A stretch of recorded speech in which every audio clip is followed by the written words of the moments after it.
నమస్తే. ఇన్నాళ్ళు నన్ను సపోర్ట్ చేస్తూ, ఎంకరేజ్ చేస్తూ మీ ప్రేమని నాకు అందిస్తున్న ప్రతి ఒక్కరికి కృతజ్ఞతలు.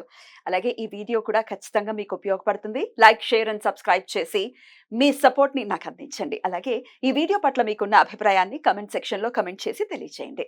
ఇప్పుడు వీడియోని చూద్దాం. నమస్తే, వెల్కమ్ టు అవర్ ఛానల్. నేను పద్మిని. ప్రస్తుతంతో పాటు ప్రముఖ ఆధ్యాత్మికవేత్త, ఆస్ట్రోన్యూమరాలజిస్ట్, వేదిక్ వాస్తు స్పెషలిస్ట్, శ్రీ విద్య మరియు హనుమత్ ఉపాసకులు బ్రహ్మశ్రీ డాక్టర్ సిస్లా జయశంకర్ గారు మనతో పాటు ఉన్నారు. మాట్లాడదాం. సార్ నమస్తే. సార్ ఆయుష్మతి భవ. ఓం నమో వెంకటేశాయ. సార్, బోర్డు మీద దాంపత్య సౌఖ్యం అని రాయడం జరిగింది. డెఫినెట్లీ లోపాలు ఉన్నాయి. పెళ్లిళ్ళు అయిపోతున్నాయి కానీ ఈ సఖ్యత లేక డెఫినెట్ గా చాలా ఇబ్బందులు పడుతున్నారు. ఒకళ్ళకొకళ్ళు అర్థం కారు, ఒకళ్ళకొకళ్ళు టైం స్పెండ్ చేసేటటువంటి పరిస్థితులు లేవు, ఆర్థికంగా ఇబ్బంది పడుతున్నప్పుడు ఇద్దరు వర్క్ చేయాల్సి వస్తుంది. డెఫినెట్ గా చాలా చిరాకులు ఉంటాయి. చాలా ఫ్యామిలీస్ లో ఇదే జరుగుతోంది. సఖ్యతా లోపాల వల్లనే ఇన్నిన్ని కోర్టు కేసులు, అదే ఈ మ్యారిటల్ ఇష్యూస్ లో బోల్డ్ అని కేసులు కూడా ఉన్నాయి. సో అసలు ఈ దాంపత్య సౌఖ్యం కావాలి, ఖచ్చితంగా ఆ లోపాల నుంచి బయటపడాలి అని అనుకుంటే ఎట్లా సార్ దీన్ని హెల్ప్ తీసుకోవచ్చా? తప్పకుండా. దీన్ని ఉపయోగంతో ఎంతో మంది భార్యాభర్తల మధ్యలో విడాకుల దాకా వెళ్ళిన వాళ్ళు కూడా వెనక్కి వచ్చి సఖ్యంగా ఉన్న వాళ్ళు ఉన్నారు. సజెస్ట్ చేస్తూ ఉంటారా మీ క్లయింట్స్? అంటే ఇప్పుడు నేను ఎన్నో సార్లు ప్రూవ్ అయిన తర్వాత ఇది పనిచేస్తుంది అన్నాకే నేను చెప్తున్నా. ఎందుకంటే లేదంటే ప్రయోగాత్మకంగా చెప్పడానికి మనం ఎవరి జీవితం మీద ప్రయోగం చేయలేము. సో ఎంతో మంది సక్సెస్ అయిన తర్వాతే మీకు చెప్తున్నా. దీన్ని మనం ఈ యంత్రాన్ని మంత్రంతో పూజ చేసుకొని ఓం శ్రీ లక్ష్మీనారాయణాయ నమః అనే మంత్రాన్ని హిమకుందం శుక్ర మంత్రం హిమకుందం రుణాలాభం దైత్యానాం పరమం గురుం సర్వశాస్త్ర ప్రవక్తారం భార్గవం ప్రణమామ్యహం. హిమకుందం రుణాలాభం దైత్యానాం పరమం గురుం సర్వశాస్త్ర ప్రవక్తారం భార్గవం ప్రణమామ్యహం. ఓం శ్రీ లక్ష్మీనారాయణాయ నమః అనే మంత్రంతోని ఈ యంత్రాన్ని కనీసం 6 వారాలు తగ్గకుండా ఏ రోజు చేయాలి సార్? శుక్రవారం నాడు మొదలు పెట్టాలి. శుక్రవారం నాడు ఉదయం 6 గంటల నుంచి సూర్యోదయం నుంచి 7-7:30 దాకా శుక్రహోర ఉంటుంది. ఆ సమయంలో పూజ చేసుకోవాలి. శుక్రహోరలో పూజ చేసుకోవాలి. దీన్ని రాగి రేకు మీద గాని, వెండి రేకు మీద గాని, బంగారం రేకు మీద గాని మీ స్తోమతను అనుసరించి మీరు చెప్పుకొని కనీసం 6 వారాలు తగ్గకుండా 15 వారాలు గాని 24 వారాలు అయితే మరింత శక్తివంతం అవుతుంది. కానీ మీ ప్రాబ్లం జటిలమై నాకు తొందరగా కావాలనుకుంటే 6 వారాలు చేసుకుంటే సరిపోతుంది. ఏంటి చేసుకున్న తర్వాత మెడలో గాని చేతికి గాని ధరించాలి. అంటే పల్సటి రేకు మీద అయితే దాన్ని తావీధిలో చుట్టి పెట్టుకోవచ్చు, లేదా నాకు ఆ స్తోమత లేదంటే పేపర్ మీద రాసి పర్సులో పెట్టుకోవచ్చు. అలా కూడా చేయొచ్చు. ఉత్తమం ఏంటంటే మెడలో ధరించడం. దాని పవర్ అనేది మనకి పవర్ అనేది మనం దానికి ఆ మంత్రశక్తిని కూడా ఇస్తున్నాం కాబట్టి దీనికి తోడు ఇంకో మూలిక కూడా ఉంది, దాన్ని కూడా ధరించవచ్చు. ఇద్దరు భార్యాభర్త ఇద్దరు కూడా శుక్రవారం నాడు శుక్రహోరాలో వెళ్ళి మేడి చెట్టు నుంచి వేరు తీసుకొచ్చుకోవాలి. ఔదుంబర వృక్షం. ఆ ఔదుంబర వృక్షం వేరు తెచ్చుకొని దాన్ని కూడా ఈ యంత్రంతో కలిపి పూజ చేసుకొని దాన్ని భుజానికి ధరించి దీన్ని మెడలో వేసుకొని గాని, లేదా దాన్ని ఎట్లా చేయాలనేది పరిస్థితిని బట్టి రెండు తాయెత్తులుగా వేయాల్సి వస్తుంది. కలిపి వేయకూడదు. కలిపి వేయచ్చు, పట్టాలి కదా, కొంచెం లావ్ అవుతుంది. వేసుకోవచ్చు, కలిపి వేసుకోవచ్చు. దానికి ఇద్దరు వేసుకుంటే మంచిది. అంటే ఎవరికి ప్రాబ్లం ఉంటే వాళ్ళు. మీ భార్య వల్ల మీకు ఇబ్బంది కలుగుతుందంటే మీరు వేసుకోండి. Perspective matters sir.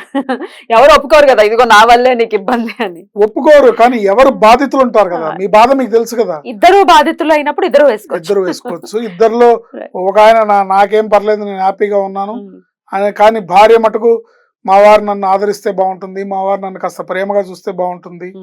ఇప్పుడు చాలా మంది దగ్గర నేను గమనించింది ఏంటంటే, నా క్లయింట్స్ తో మాట్లాడినప్పుడు వాళ్ళ దగ్గర కోట్ల ఆస్తులు ఉంటాయి, కోట్ల సంపద ఉంటుంది, ఏం కావాలన్నా అవి కొనుక్కునే ఇది ఉంటుంది, ఎంత కావాలంటే అంత డబ్బిస్తారు, బంగారం కొనుక్కోవచ్చు, జ్యువెలరీ కొనుక్కోవచ్చు.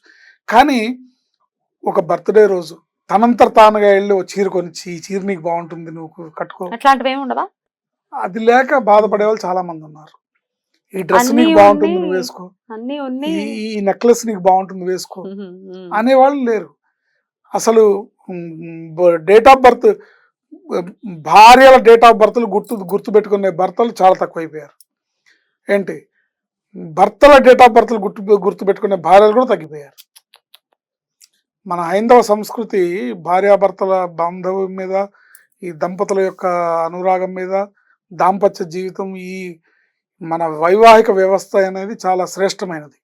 వీటి మీద ఆధారపడి ముందుకెళ్తున్న వ్యవస్థ మనది. ఇలాంటి వ్యవస్థలో పాశ్చాత్యులంతా మన కల్చర్ని అలవాటు చేసుకొని అడాప్ట్ చేసుకుంటూ ఉంటే, మనమేమో ఆ కల్చర్ని చూసుకొని అసలు పెళ్ళి అవసరమా, పిల్లల్ని కంటం అవసరమా, లివింగ్ టుగెదర్ సరిపోతుంది కదా అన్నట్టుగా రోజులు మారుతూ ఉంటే ఒకంత భయంగాను ఆందోళనగాను ఉంది. అందుకని ఇలాంటివి చెప్పాల్సి వస్తుంది. జనరల్ గా అయితే ఇలాంటివి నేను చెప్పడానికి ఇష్టపడను. ఎందుకంటే దైవాన్ని నమ్ముకొని మన పని మన ధర్మం మనం నిర్వర్తిస్తుంటే వెళ్తుంటుంది. కానీ రాను రాను పిల్లల్లో ఒక వింత పోకడా, ముఖ్యంగా నేను గమనించిన ఇప్పుడున్న చదువుకొని ఉద్యోగాలు చేసే ఆడపిల్లలు, వీడు మాకు అవసరమా, ఈ పెళ్ళి అవసరమా అంటే వెళ్ళి నేను ఇంత చదువుకొని ఇంత ఉద్యోగం చేసి వెళ్ళి వాడింట్లో వంట చేయాలా, ఇలాంటి ఆలోచనలు వచ్చేస్తున్నాయి.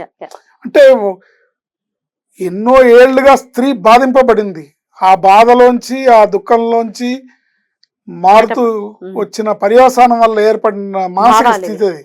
అంతే తప్ప ఇది ఎవరినో నిందించడానికో వేలెత్తి చూపించడానికో కాదు. పిల్లలందరూ మన పిల్లలు, మనలాంటి వాళ్ళే, మన పిల్లలే. ఏ ఆడబిడ్డ అయినా నా కూతురు లాంటిదే, ఏ మగబిడ్డలైనా నా కొడుకు లాంటి వాళ్ళే కదా. సో సమాజం బాగుండాలంటే మన వివాహ వ్యవస్థ పటిష్టంగా ఉండాలి, దాంపత్య జీవితం సుఖంగా ఉండాలి. అందుకని ఇలాంటివి ధరిస్తూ చేస్తూ ఉంటే వాళ్ళలో ఆకర్షణ పెరిగి ఒకళ్ళంటే ఒకళ్ళకి ప్రేమ అన్యోన్యతలు పెరుగుతాయి. Right sir. అయితే కొంతమంది అంటే కాల్స్ వస్తూ ఉంటాయి కాబట్టి అడుగుతున్నాను, మమ్మల్ని పుట్టింట్లో వదిలేశారండి, అసలు రావట్లేదు, నన్ను పట్టించుకోవట్లేదు, లేకపోతే ఎక్స్ట్రా మ్యారిటల్ అఫైర్స్ ఉంటూ ఉంటాయి చాలా మందికి. అప్పుడు మా నా హస్బెండ్ నాతోటే ఉండాలి, సఖ్యంగా ఉండాలి, ఇట్లాంటి ఎక్స్ట్రా ఇల్లీగల్ అఫైర్స్ లేకుండా ఉండాలి అన్నప్పుడు కూడా ఇది పనిచేస్తుందా? అలాంటి వాళ్ళు కూడా పనిచేస్తుంది. కానీ మీరు తప్పుగా అనుకోకండి, ఈ మధ్య కాలంలో నాకు వచ్చిన కాల్స్ అన్ని ఇవేనా? నేను ఒక ఆయన ఇష్టపడుతున్నానండి, కానీ ఆయన నన్ను సరిగ్గా పట్టించుకోవట్లేదు, ఇలాంటి ఘోరాలు వినాల్సిన అగత్యం పట్టింది. అందుకని దీన్ని పాజిటివ్ గా వేలో భార్యాభర్తలకు మాత్రమే చెప్తున్నాను. ఇది ధర్మానికి ముడిపడి ఉంది, వాళ్ళకే పనిచేస్తుంది తప్ప అక్రమాలకి పనిచేయదు. ఏంటి, ఎవరినో ఆకర్షించడానికో వశీకరణానికో అలాంటివి అనుకోవద్దు, వాటికి కాదు. ధర్మంగా మీరు భార్యాభర్తల మధ్యలో మీరు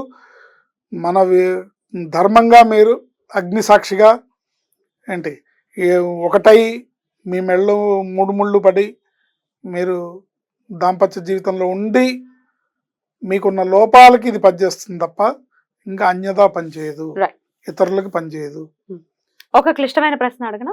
అడగండి. అంటే ఎవరైనా ఒక మగవాడు తెలియకుండా, ఆల్రెడీ అతనికి పెళ్లి అయిపోయింది, ఇంకొక అమ్మాయిని, ఆ అమ్మాయికి ఏమీ చెప్పకుండా, పెళ్లి అయినట్టు చెప్పకుండా ఆ అమ్మాయిని కూడా పెళ్లి చేసేసుకుంటే తర్వాత ఎప్పుడో తెలుస్తుంది, ఆ అమ్మాయి రెండో భార్య అవుతుంది ఖచ్చితంగా. ఇక తెలిసిన తర్వాత డెఫినెట్ గా చాలా చిత్రహింస ఉంటుంది. అప్పుడు నాకు కావాలి అని ఆడవాళ్ళు కొట్టుకునే పరిస్థితి ఉంటుంది. ఇద్దరి పక్షాన ధర్మం ఉంది అని అనుకోవచ్చు కదా. అప్పుడు దాన్ని ఎలా డీల్ చేసుకోవాల్సి ఉంటుంది?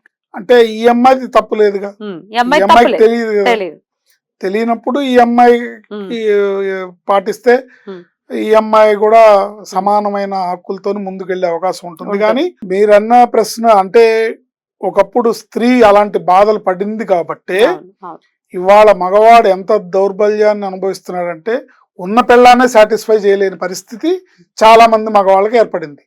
ఇది ఎంతమంది ఆడవాళ్ళ శాపమో తెలియదు మనకి, కానీ కదిలిస్తే తెలుస్తాయి ఆడవాళ్ళు ఎంత సంతృప్తిగా, వాళ్ళు హ్యాపీగా ఉన్నారు. నీ ఇంటి గృహలక్ష్మి నీ ఇంట్లో ఎంత ఆనందంగా ఉందనేది వాళ్ళ మనసు పొరలు తెలిసి చూస్తే, వాళ్ళ మనసు తెరలు తెరిచి చూస్తే తెలుస్తుంది. అందుకని ఇలాంటివన్నీ కూడా మన చేతుల్లో లేనివి. మనం దైవాన్ని గ్రహాలని నమ్ముకొని వెళ్ళే సంస్కృతి మంది కాబట్టి ఇది పనిచేస్తుంది. భార్యాభర్తల మధ్యలో అన్యోన్యతని ఆప్యాయతని, ప్రేమానురాగాల్ని, అండర్స్టాండింగ్ ని పెంచడానికి ఇది బాగా పనిచేస్తుంది. బ్యూటిఫుల్. దీన్ని పూజ చేసి వేసుకోవాలి. Right. ఎవరికి వాళ్ళు చేసి వేసుకోవచ్చు, లేదా ఎవరికన్నా మా సహాయం కావాలంటే మేము చేసి మీరు పెడతాము. దానికి అందిస్తారు. వివరాల్సింది.